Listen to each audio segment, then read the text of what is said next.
Students ये पहला code है टेबल के लिए। लिखेंगे n is equal to int और फिर यहाँ पर ब्रैकेट इनपुट इंटर नंबर, फिर for i in range 1 to 11। हमने ये 10 तक टेबल लिखना है तो हम फिर 11 लिखेंगे, और अगर 20 तक टेबल लिखना है फिर हम 21 लिखेंगे। हर दफ़ा 1 का इंक्रीमेंट, फिर prod is equal to n static i, फिर प्रिंट कर दे n, फिर ये मल्टीप्लिकेशन का साइन, फिर आई की जो वैल्यू होगी और इज़ इक्वल टू, और फिर प्रॉड। फिर फैक्टोरियल के लिए देखें कि कैसे होगा। फैक्टोरियल के लिए लिखते हैं जी n is equal to int, data type जो होगी इंट या eval, input enter a number, फिर फॉर आई इन रेंज 1, और हर दफ़ा इंक्रीमेंट करे n+1 का, यानी कि जो नंबर हो उसमें एक इंक्रीमेंट हो, क्योंकि फैक्टोरियल हमेशा आगे आगे जाता जाएगा ना, इस वजह से।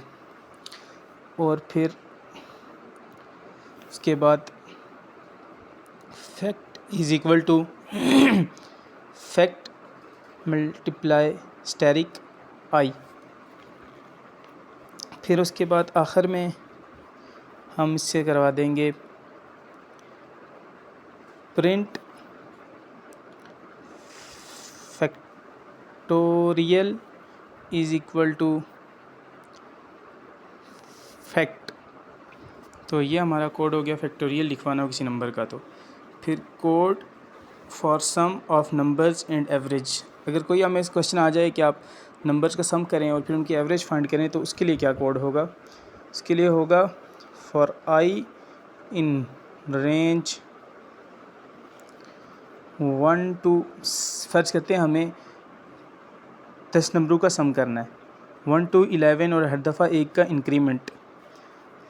सम आ जाएगा सम प्लस आई, और इसकी एवरेज जो हमने फाइंड करनी है जी वो आ जाएगी सम डिवाइडेड बाय 10। और फिर हम इससे आखिर में प्रिंट करवा लेंगे